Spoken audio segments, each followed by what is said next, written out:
Hey, what's going on, you guys? It's Coach Manny here, aka Handles Manny. Just want to get you guys into this new basketball training Mythbusters I got going on today. This one's going to be called Basketball Parents Beware. Check this out.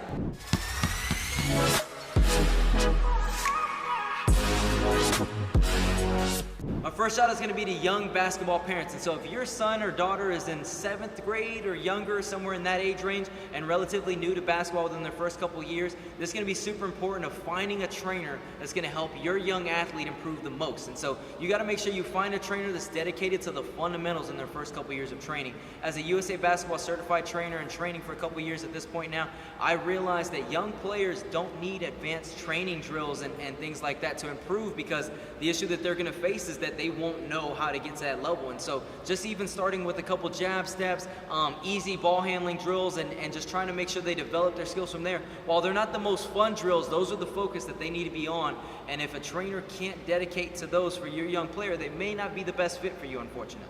Now, this next one's for older parents. And so for older parents, obviously your player's been playing for a little bit longer, they're a little bit more skilled, now they do need more advanced drills. However, what we don't want players to fall into is a trainer who's gonna boost their young player up and kind of go against what the coach is going with.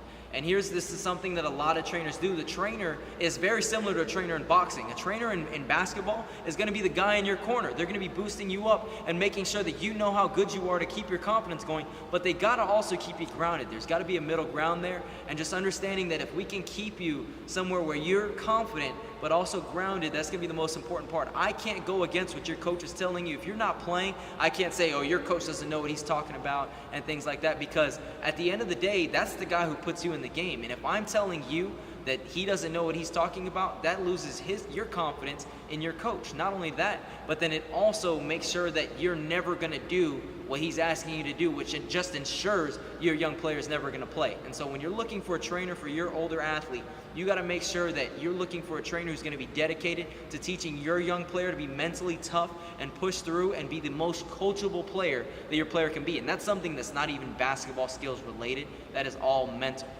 And so what I'm going to leave you with here, the most important part for your student athlete to take away from this is making sure that they dedicate time to their trainer, and their trainer is dedicating the right type of training to them.